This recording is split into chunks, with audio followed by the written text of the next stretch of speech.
안녕하세요. 밤라디오 민준에 오신 것을 환영합니다. 늘도 와주셔서 감사드리고요. 이제 사연을 읽어보겠습니다. 안녕하세요. 저는 경기도에 사는 30대 미혼 여성입니다. 올해 결혼을 할 뻔했지만 운 좋게 끔찍한 결혼을 피할 수 있었어요. 왜 끔찍한 결혼이었는지 궁금하시죠? 지금부터 저희 이야기를 들려드릴게요. 저는 경기도에 있는 한 한의원을 운영하는 한의사입니다. 한의사가 되기 위해 20대를 모두 공부에 바쳤는데 이런 일을 겪을 줄은 꿈에도 몰랐죠. 공부만 하다 보니 나름대로 똑똑하다고 생각해서 어디 가서 사기를 당할 일은 없을 거라 믿었어요. 이 이야기는 재작년부터 시작되었습니다. 어느 날 저희 한의원에 중년의 어머님이 침을 맞으러 오셨습니다. 인상만 봐도 저런 사람은 정말 착하다고 느껴지는 얼굴 아시죠? 그 어머님이 바로 그런 분이셨어요. 실제로 매번 올 때마다 통증이 많이 줄었다며 감사하다고 예의 바르게 말씀하셨고, 그런 손님을 보면 저도 기분이 좋아져 더 친절하게 대해드렸습니다. 허리가 안 좋으셔서 자주 오셨고, 자주 뵈다 보니 어느덧 어머님과 많이 친해졌어요. 예의도 바르시고 친절하기까지 하셔서 빠르게 친해질 수 있었죠. 처음에는 감사하다며 음료를 사오시더니 나중에는 바빠서 밥도 못 먹을까 봐 도시락까지 싸오셨습니다. 마치 저희 엄마처럼 잘 대해주셨어요. 그리고 그분은 저에게만 잘해주신 것이 아니었습니다. 불쌍한 사람들을 보면 그냥 지나치지 못하셨어요. 저희 병원에 몸이 불편한 손님이 오시면 본인이 나서서 도와주시고 봉사활동이나 기부도 많이 하셨습니다. 그래서 세상에 이렇게 좋은 사람이 있을 수 있구나 하고 놀랐죠. 세상에 그런 사람들이 가끔 있다고는 하지만 제 주변에는 그런 사람이 없었거든요. 그분을 보면서 저는 한의사가 되기 위해 공부만 했지 인격적으로는 아직 멀었다는 생각이 들면서 많이 배워야겠다고 느꼈어요. 그렇게 좋은 관계로 지내던 어느 날 그분이 저에게 이제 직업도 있고 나이도 있으니 결혼할 남자는 없냐고 물어보셨습니다. 그 당시에 저는 연애를 하다가 헤어진 지 1년 정도 되었을 때였어요. 전 남자친구가 바람을 피워서 헤어졌었죠. 어머님께 그 이야기를 드렸더니 전 남자친구를 욕해주시면서 어떻게 저 같은 사람을 두고 바람을 피우냐며 좋은 남자를 만나는 게 얼마나 중요한지 말씀해 주셨어요. 저는 그 말에 공감하며 저도 좋은 남자를 만나 결혼하면 좋겠다고 말씀드렸는데 어머님이 혹시 괜찮은 남자를 소개해 주냐고 물어보셨습니다. 처음엔 그냥 의례적인 말씀인 줄 알고 어머님 같은 분이 소개해 주는 사람이면 좋겠다고 대답했더니 갑자기 사진 한 장을 보여주시더군요. 사진 속 사람은 어머님처럼 선하게 생긴 분이었는데 알고 보니 어머님의 아들이라고 하셨습니다. 뒤늦게 한의대에 들어가 공부를 하고 있다고 하시며 자기 아들이지만 나쁘게 키우지 않았으니 한번 만나보지 않겠냐고 하셨어요. 사실 외롭기도 해서 그 소리에 마음이 동했지만 어머님의 아들이라니 걱정이 많이 되더군요. 잘 안 되면 어머님과의 관계가 어색해질 수 있는 문제잖아요. 그래서 어머님의 아들이면 저보다 훨씬 좋은 사람을 만나야 한다고 돌려서 거절했습니다. 하지만 어머님은 제가 마음에 들어서 그러는 것이니 거절하지 말고 가볍게 한번 만나보기만 하라고 하셨어요. 만나보고 마음에 안 들면 편하게 말해도 된다고 하시니 더 이상 거절할 수가 없었죠. 그래서 날짜를 잡고 소개를 받았어요. 그런데 실제로 만나보니 생각보다 훨씬 괜찮은 사람이더군요. 어머님을 닮아서 정말 바르게 잘 컸다는 생각이 들었어요. 그렇게 계속 만남을 가지게 됐는데 저를 항상 배려하고 아껴주는 게 여태껏 제가 만나왔던 남자들과는 근본적으로 다르다는 게 느껴졌어요. 결국 그렇게 그 사람과의 연애가 시작됐습니다. 그 사람과의 연애는 제 삶에서 가장 행복한 시간이었어요. 이대로 빨리 결혼을 하면 좋겠다고 느낄 정도로요. 마침 그 사람도 결혼을 빨리 하길 원했고 어머님도 저희가 빨리 결혼하기를 바라셨어요. 전 연애도 길게 하지 않고 이렇게 빨리 결혼을 진행해도 되나 싶었지만 어머님도 좋은 분이시고 그 사람도 좋은 사람이니 그런 걱정보다는 결혼하고 싶은 마음이 더 컸어요. 경제적인 문제도 저는 한의사로 충분히 벌고 있었고 그 사람도 한의대에 다니고 있었으니 시간이 좀 지나면 안정적인 수익이 보장될 거라 걱정되지 않았어요. 그런데 그렇게 결혼을 약속하고 만나던 중 어느 날 예비 시댁에 무언가를 드리려고 연락 없이 찾아갔습니다. 갑작스러운 방문에 예비 시어머니와 예비 신랑은 깜짝 놀란 듯 보였어요. 손님 맞을 준비도 안 됐는데 제가 말도 없이 찾아가서 그런 건가 예의 없는 행동이었나 싶어 마음이 조마조마했죠. 그때 갑자기 집 안에서 어떤 젊은 여자의 목소리가 들렸습니다. 분명 예비 시댁에 다른 여자가 있을 이유가 없었는데 말이죠. 그 소리가 들리자 예비 신랑은 급하게 저를 데리고 집 밖으로 나왔어요. 저는 그때 심장이 쿵쾅쿵쾅 뛰며 이게 무슨 일인가 싶었어요. 혹시 드라마에서나 보던 숨겨놓은 안 같은 건 아닐까 생각이 들더군요. 그래서 예비 신랑에게 방금 집 안에서 어떤 여자의 소리를 들었는데 제대로 설명하지 않으면 결혼을 취소하겠다고 했어요. 예비 신랑은 당황했는지 우물쭈물하더군요. 그런 예비 신랑의 모습을 보고 의심이 확신으로 변하려던 순간 예비 신랑이 뭔가 결심한 듯 말을 꺼내기 시작했어요. 예비 신랑의 이야기는 정말 충격적이었어요.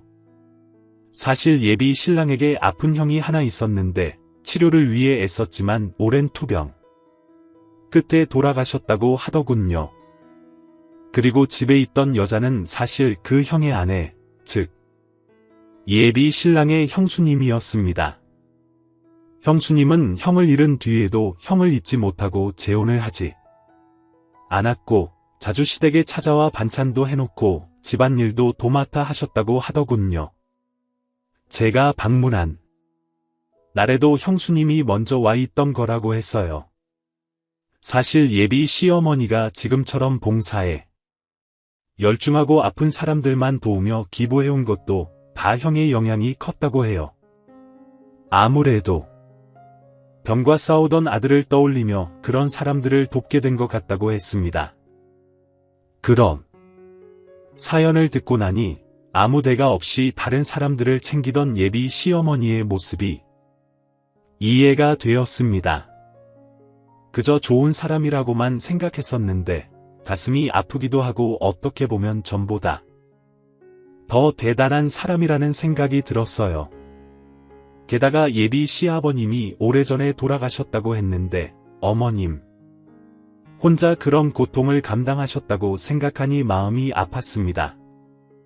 잠시 후 시어머니께서 나오셔서 일부러 숨기려고 한 건 아니지만 이 이야기를 하자니 마음이 아파서 도저히 할 수 없었다고 말씀하셨어요. 결혼할 사람이면 진작 이런 얘기나 가정사를 말해줘야 하는데 그러지 못해 미안하다고 하셨어요. 하지만 아들을 잃었다는 이야기를 다른 사람에게 하는 건 정말 힘든 일이란 생각이 들었습니다. 거기다 그렇게 말씀하시는 어머님의 눈가는 이미 붉게 충혈되어 계셨기에 오히려 제가 괜히 아픈 기억을 떠올리게 했다는 생각이 들었어요. 전 그런 사연이 있으면 누구라도 쉽게 말을 꺼내기 힘들었을 거라며 괜찮다고 말씀드렸습니다.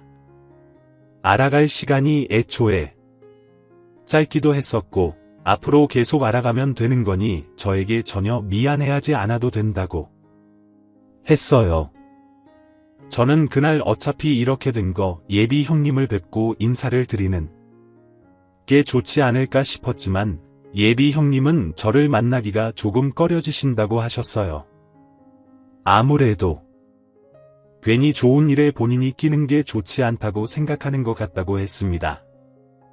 아쉽기는 하지만 억지로 만나자고 하는 건 예의가 아니라는 생각이 들었어요. 그리고 아직 마음 정리가 되지 않으셨기에 그러신 거라 생각하고 좀 더 시간이 지난 뒤에 따로 만나면 좋겠다고 생각했죠. 어차피 결혼 뒤에는 자연스럽게 마주칠 일도 생길 테니까요.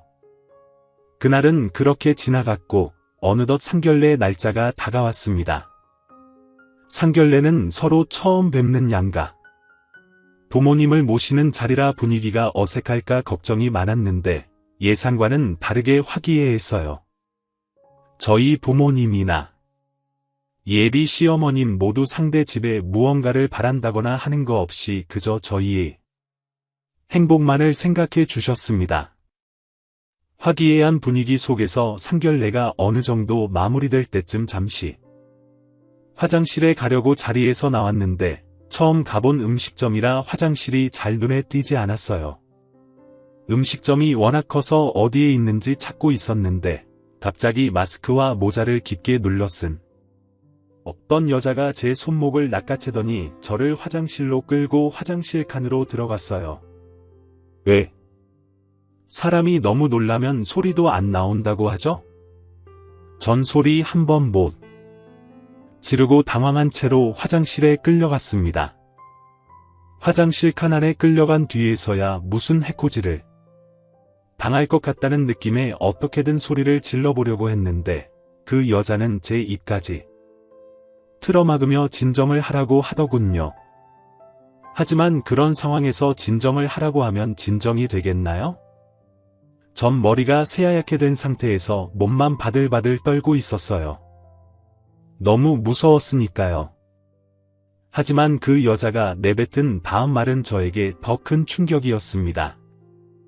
그 여자는 자신이 제가 현재 상견례를 보고 있는 예비 시댁의 맏며느리라고 했습니다.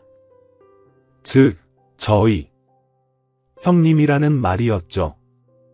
저번에 얼핏 얼굴을 뵐 뻔했는데 갑자기 나타나서 이러고 있으니 믿기 어려울 것 같아서인지 그 형님이란 사람은 본인이 저희 시댁 식구들과 함께 찍은 가족 사진까지 보여주었습니다. 저는 원래 놀라운 상태였는데 예비 형님이 찾아와서 이런 일을 벌이고 있다는 사실에 어떻게 받아들여야 할지 몰라 패닉 상태에 빠졌습니다. 그 말을 그대로 믿어야 할지 아니면 무슨 음모에 빠진 것인지 상상도 많아졌습니다. 하지만 이후로 자신을 예비 형님이라 하는 사람이 별다른 해코지를 하지 않아서 두려움이 조금씩 사라지고 어느 정도 진정이 되었습니다. 그런 상태에서 다시 사진을 살펴보았지만 합성의 흔적은 없었습니다. 물론 제가 전문가는 아니지만 사진 자체는 매우 자연스러웠습니다. 저는 이 사람이 제 예비 형님이 맞을 거라고 생각했지만 갑작스럽게 저에게 이런 행동을 하는 것에 대해 화가 났습니다. 저를 만나기 꺼려한다고 하더니 갑자기 상견례 날에 찾아와서 지금 이게 뭐 하는 짓이냐고요. 그런데 예비 형님은 갑자기 몸을 미친 듯이 떨다가 종이와 펜을 꺼내더니 예비 시댁에 대해 폭로할 것이 있다고 글을 쓰기 시작했습니다. 말로 하지 왜 글을 쓰냐고 하려는데 예비 형님은 쉬하며 저를 조용히 시켰습니다. 그리고 화장실 밖을 손으로 가리키는데 아마도 밖에 사람이 있어 글로 쓴다는 뜻 같았습니다. 형님이 쓴 글은 간단했습니다. 갑작스레 나타나 이렇게 인사하게 되어 미안하다. 혹시 시어머니가 화장실로 올 수도 있어서 글로 쓰고 있다. 내가 이렇게 나타난 이유는 시댁에 관해 폭로할 것이 있어서이다라는 내용이었습니다. 무슨 폭로를 이렇게까지 해야 하나 싶기도 했지만 반대로 생각해보니 이렇게까지 해야 할 정도로 충격적인 내용이 있는 것 아닐까 싶었습니다. 형님의 상태나 혹시 시어머니가 올까 눈치를 보는 모습을 보면 형님은 엄청 두려워하는 것 같았습니다. 그런 뒤 형님은 저에게 쇼핑백 2개를 건네주었습니다. 여기 시댁의 모든 비밀이 담겨 있다고 하면서요. 내용물을 보니 옛날에나 볼 법한 정말 오래된 카세트 테이프들과 노트들이었습니다. 형님은 그 뒤 저에게 귓속말로 지금이라도 늦지 않았으니 당장 도망치라고 낮은 목소리로 말씀하시는데 온몸에 소름이 돋았습니다. 그리고 형님은 시간이 없었는지 저를 두고 밖의 동태를 살피더니 도망가듯 화장실을 빠져나갔습니다. 혼자 남겨진 저는 그제서야 좀 침착해지면서 여러 가지 많은 생각을 했습니다. 지금 저에게 일어난 상황이 무엇이며 이 테이프와 노트들엔 도대체 어떤 내용이 담겨 있을까? 난 저 형님의 말을 믿어야 하나? 혹시 시댁과 나의 관계를 이간질하는 건 아닐까 하는 등의 생각들 말이죠. 저는 당장 그 테이프와 노트의 내용을 확인하고 싶었지만 제가 화장실을 간다고 나온 지 좀 됐으니 빨리 자리로 돌아가야 할 것 같았습니다. 그래서 이 테이프와 노트들을 어떻게 처리해야 할지 잠시 고민했는데 어디에 숨길 수는 없으니 식당에 맡기는 게 가장 나은 방법이라고 생각했습니다. 저는 자리에 돌아가기 전에 식당 카운터에 맡기면서 제가 가지러 오기 전에는 그 누구에게도 이걸 주지 말라고 신신당부했습니다. 그 뒤 저는 상견례 자리로 돌아갔는데 자리는 여전히 화기애애했습니다. 하지만 그런 상황을 겪고 난 뒤였기에 제 머릿속은 상견례 자리에 집중할 수가 없었습니다. 대화에 끼지도 못하고 어색하게나마 표정 관리를 겨우 하며 상견례 자리가 끝나기만을 기다렸습니다. 다행히 상견례 자리는 곧 끝났는데 예비 신랑은 오늘 상견례도 잘 됐으니 데이트를 하러 가자고 했습니다. 하지만 저는 그 상황에서 예비 신랑과 데이트를 할 수 없었습니다. 저는 상견례 자리가 끝났으면 각자 부모님을 집으로 모시고 가는 게 예의이지 않겠냐고 둘러대며 예비 신랑을 집으로 보냈습니다. 그리고 저희 부모님께는 제가 근처에 볼 일이 있으니 먼저 들어가시라고 말씀드렸습니다. 부모님이 가고 난 뒤 저는 다시 식당으로 들어가 형님이 주었던 쇼핑백을 챙긴 뒤 제가 운영하는 한의원으로 향했습니다. 그날은 휴일이었기에 아무도 없었으니 안심하고 혼자 그 내용물들을 살펴볼 수 있었습니다. 두근두근대는 마음으로 한의원에 도착한 뒤 저는 천천히 내용물을 하나하나 살펴봤습니다.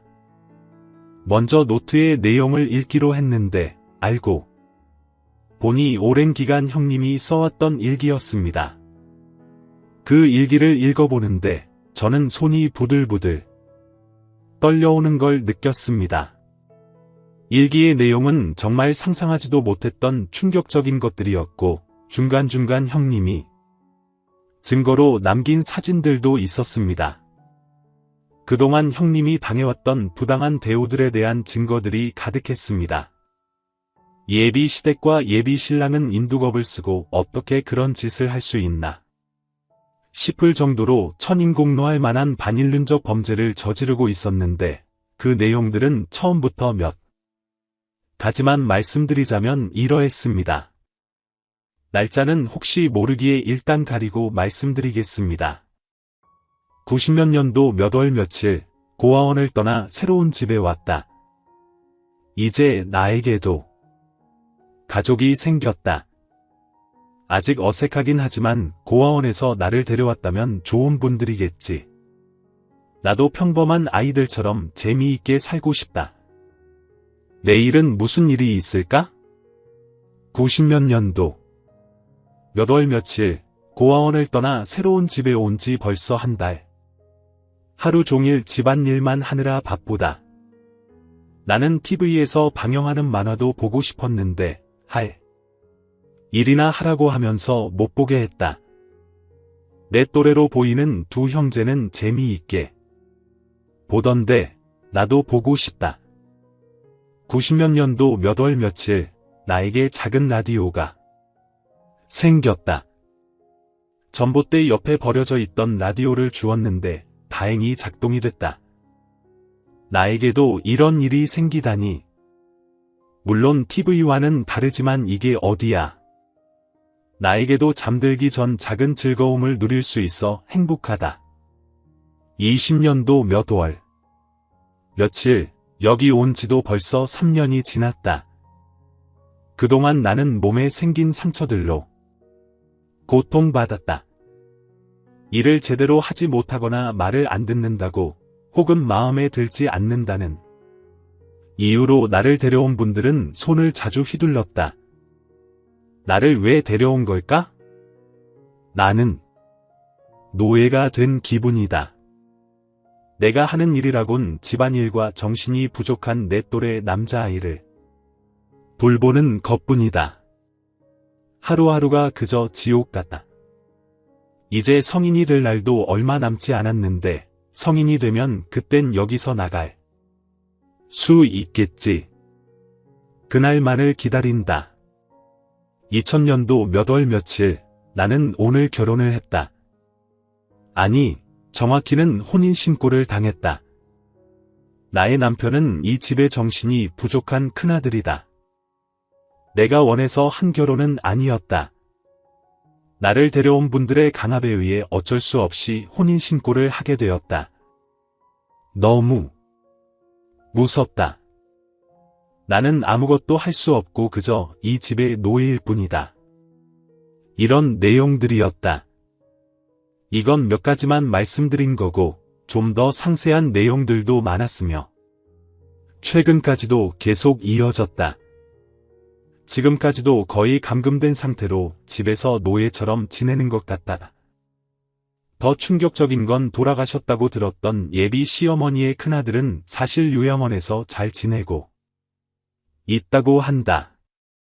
일기에는 최근 요양원에서 찍은 사진까지 들어있었다. 눈으로 보고 있지만 믿기 어려운 사실에 경악을 금치 못했다. 하지만 충격적인 건 그게 끝이 아니었다. 형님을 노예처럼 부린 것에서 그치지 않고 나까지 속여왔다. 예비 신랑까지 모두 합세해서 말이다. 사실 예비 신랑은 한의대에 간신히 들어갔지만 공부가 힘들어 학교를 그만두었다고 한다. 그동안 한의학에 관해 신랑과 얘기를 나누는 것도 즐거웠었는데 알고 보니 그저 한의대를 다닐 때 배운 잡지식으로 절 속인 것뿐이더군요. 문제는 그저 한의대를 다니고 있다는 사실만을 속인 게 아니라 애초에 처음부터 모든 것은 계획된 것이었다는 사실이었습니다. 형님이 저에게 준 카세트 테이프에는 그러한 증거들이 모두 담겨 있었어요. 카세트 속에는 예비 시어머니와 예비 신랑의 대화가 담겨 있었는데 말씀드리자면 내용은 이랬습니다. 아들 엄마가 오늘 한의원에 갔었는데 아주 머리숙해 보이는 여자 한의사가 있더라. 그래. 그런데는 무슨 그런데야. 그런 여자 꼬셔서 너도 장가를 가야 할 거 아니냐? 내가 어떻게 장가를 가. 그런 사람한테. 엄만 현실을 몰라도 너무 모른다니까. 내가 엄마한테나 예쁜 자식이지 남딸한테도 예뻐 보이겠어. 나으니 돼. 자퇴한 백수인데 야 그걸 누가 몰라. 그러니까 머리를 써야지. 머리를 넌 그래도 한의대 다녀보기까지 했으면서 머리를 왜 못 써?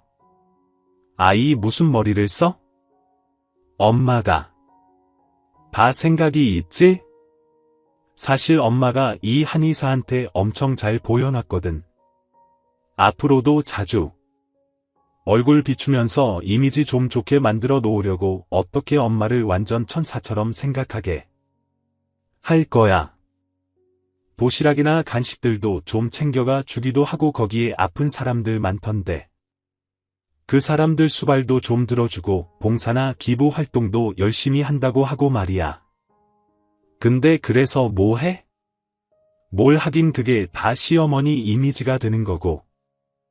그게 너한테로 전달이 되는 거야. 두고 봐. 이 엄마가 다 알아서 해놓을 테니까. 아무튼 알겠지. 아유 잠깐만 야 종현아. 너 여기 청소 똑바로 한댔잖아. 지금 나이가 몇인데 아직도 일을 이렇게 해. 하여튼 고아원에서 자란 애는 못 쓴다니까. 아직도 이러잖아. 아직도 애가 발전이 없어. 나이 들고도 어디서 주워온 라디오나 붙잡고 있지. 안나 어유 멍청한 년. 엄마 오늘 그 여자 만나고 왔는데 애가 아주 엄마한테 껌뻑 죽어 있던데 도대체 뭘 해놨길래 그런 거야? 어유 말도 마라. 엄마가 그동안 너 때문에 얼마나 고생했는지 알아. 더러운 노인네 수발 들어가며 일했다니까. 어유 그 노인네들 냄새 참느라 얼마나 힘들었는지 알아. 그렇게까지 해서 오전제가 엄마에 대해 말할 때면 무슨 천사에 대해 얘기하듯이 말하더라. 알고 보면 그년도 멍청하다니까. 한의사 한다는 똑똑하다는 년이 어쩜 그렇게 고지곧대로 남의 말을 믿는 거지. 처음 봤을 때부터 어리숙해 보이긴 했는데 실제론 더 멍청해. 에이 그래도 앞으로 예비 며느리가 될 텐데 우리 어머니 말이 너무 심하시네. 결혼하면 내가 위인데 뭐 어때? 아무튼 넌 잠자코 잘 꼬시기나 해. 이왕이면 임신까지 시키든가. 아예 발목을 확 붙잡아버리게.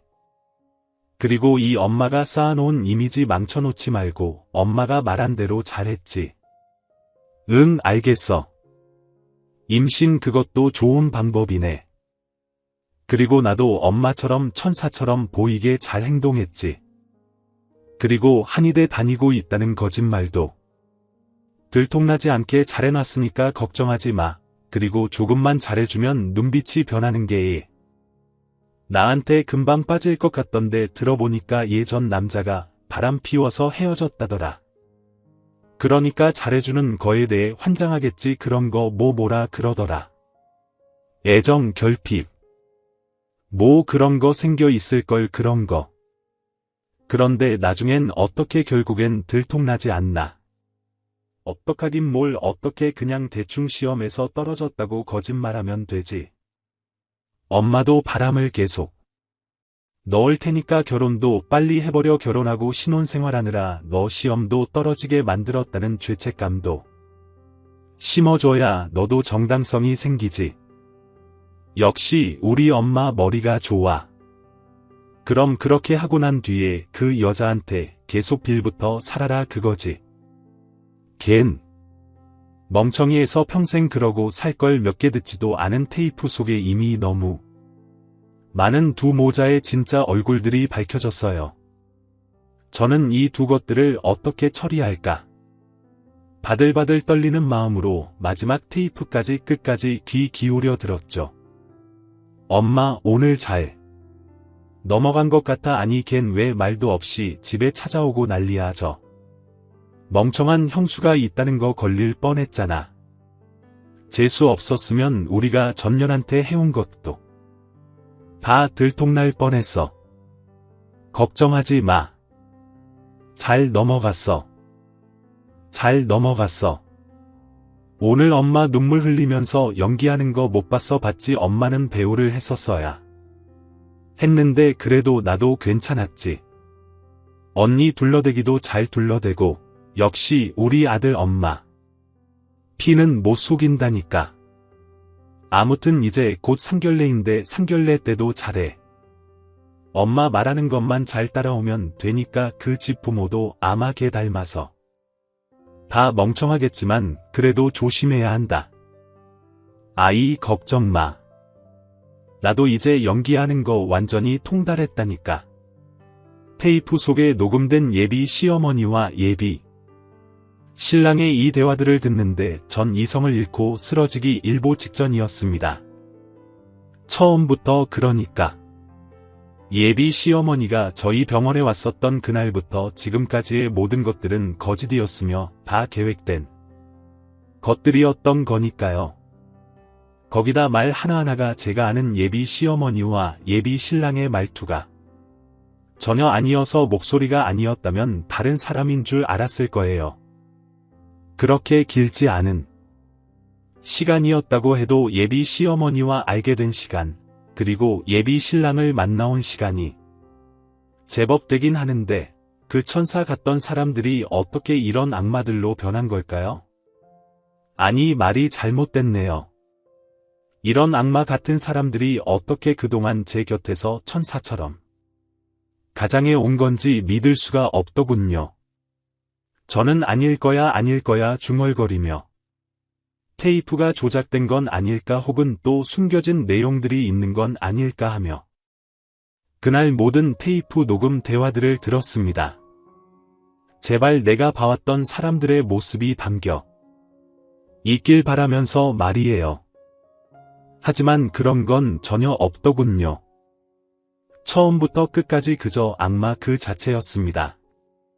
테이프에 저에 대한 얘기만이 아니라 한 번씩 형님에게도 막대하는 대화 내용들도 담겨 있었는데 그 얘기는 차마 여기에 올릴 수 없을 정도로 참담하네요. 사람이 어떻게 그런 대접을 받아오며 버틸 수 있었을지. 화장실에서 봤던 눈치 보고 두려워하는 모습이 괜히 나온 게 아님을 느꼈습니다. 일기를 타보고 카세트의 녹음을 다 듣고 나니 저녁이 되더군요. 전 이제 어떻게 해야 하나 한참을 고민했습니다.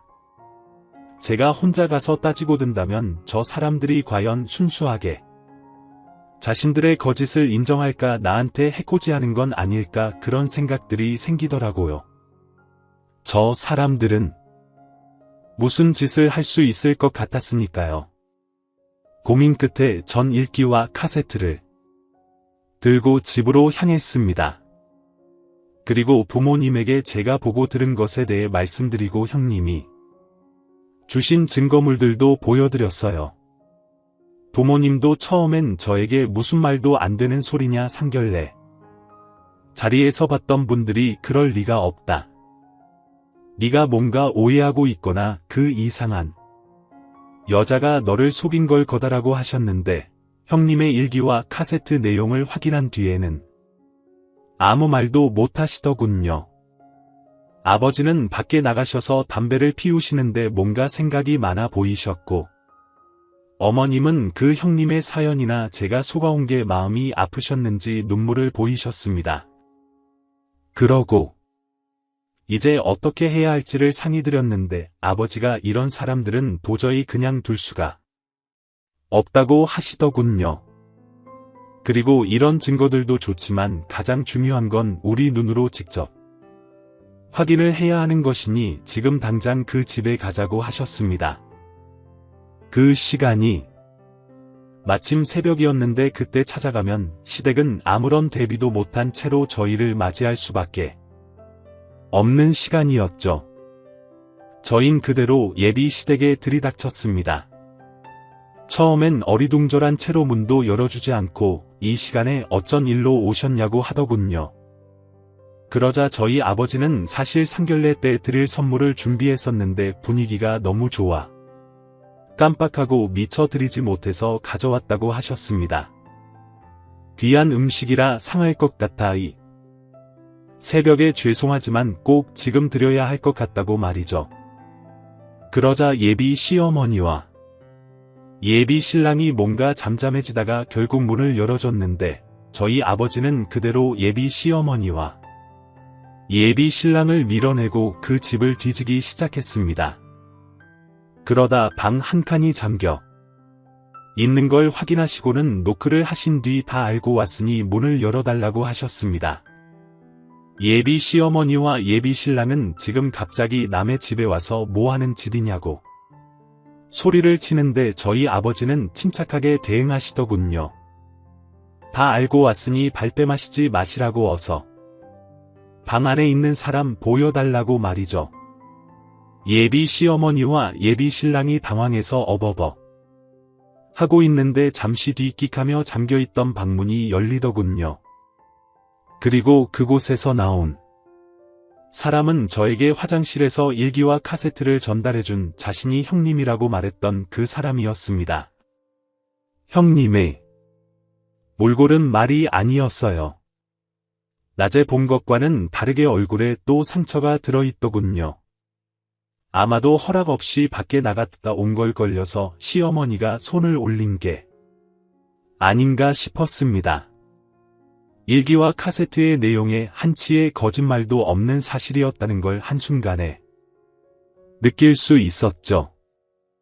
그 형님이 방에서 나오자 예비 시어머니는 지금 여기가 어디라고 나오냐고 당장 들어가서 잠자고 있으라고 소리치며 또다시 손을 올리려는데 저희 어머니가 그 손을 잡고 막으셨어요. 그리곤 저희 어머니가 사돈하니 이제 더 이상 사돈이라고 부르기 싫습니다. 어떻게 사람의 탈을 쓰고 이런 짓을 하십니까? 저희 애를 속여온 것도 그렇거니와 사람 한 명을 마치 노예처럼 부리다니요. 이게 요즘 세상에서 가능하기나 한 일이에요 하시며 예비 시어머니를 물러나게 한 뒤 방에서 나온 형님을 안아주시더군요. 방에서 나온 형님은 말 없이 우시기만 하셨는데 이번엔 예비 신랑이 나서려고 하더군요. 이 멍청한 년이 이를 다 그르치고 민주야 도대체 어디서 네가 무슨 얘기를 듣고 이러는지 모르겠는데 속지 마. 네가 무슨 얘기를 들었건 그건 사실이 아니야. 나나 우리 엄마 몰라 참 뻔뻔하기 그지없었어요. 어떻게 끝까지 저렇게 나오는 건지. 저는 오늘 상견례를 하던 도중 저 당사자인 형님에게 모든 것을 듣고 왔으니 더는 속이지 말라고 말했죠. 그러자 예비 시어머니는 한술 더 떠서 작은 아기야. 전혀는 우리 아들을 잃고 미쳐 있는 거야. 전현이 모자라서 그런 거라고 그동안. 내가 아픈 사람들을 어떻게 대해왔는데 알잖아. 그렇지 너는 이 시어미보다 저런 미친년. 말을 들으려고 하는 거니 전현이 무슨 말을 했건 그냥 망상에 빠져서 그런 거라니까 이러시더군요. 자신이 거짓이 아님을 증명하시려면 말투라도 다시 천사처럼 하셨어야죠. 그럼 조금이나마 흔들렸을지도 몰랐을 텐데 그러지 못하신 걸 보니 많이 당황하셨나 보네요. 그렇게 잘하시던 연기는 다 어디 가시고 이렇게 어설프게 연기를 하세요? 뭐 아들을 잃어요? 요양원에 계신 아들까지 죽은 사람으로 만들면 좋습니까? 하며 형님이 준 일기와 카세트를 예비 시어머니와 예비 신랑에게 던졌습니다. 예비 시어머니와 예비 신랑은 그걸 받고 노트를 뒤적거려 보더니 사진까지 있는 것을 확인하자 얼굴이 하얘지며 당황하더군요. 전 거기에 어떻게 카세트에 녹음된 것도 여기서 틀고 함께 들을까요? 어머님과 신랑이 나눈 대화들이 고스란히 잘 녹음되어 있던데 그동안 저런 모습 숨기느라 참 고생이 많으셨네요 라고 말했습니다. 그러자 시어머니는 더는 아무 말도 못하고 그저 망연자실해 있더군요. 한심한 건 그 와중에 예비 신랑은 그저 어머님한테 어떻게 좀 해보라고 징징대고 있었고요. 참나 저런 사람과 결혼을 할 생각을 했었다니 정말 다시 한번 끔찍함이 느껴졌습니다. 그 후 저는 두 분 모두 저를 속여왔으니 사기죄로 신고를 하겠다고 말했습니다. 일단은 금전적인 손해부터 계산했죠. 한의대 학비를 제가 조금 보조해 줬었던 것 그리고 과외를 받으라며 줬던 돈들 모두 돌려달라고 했습니다.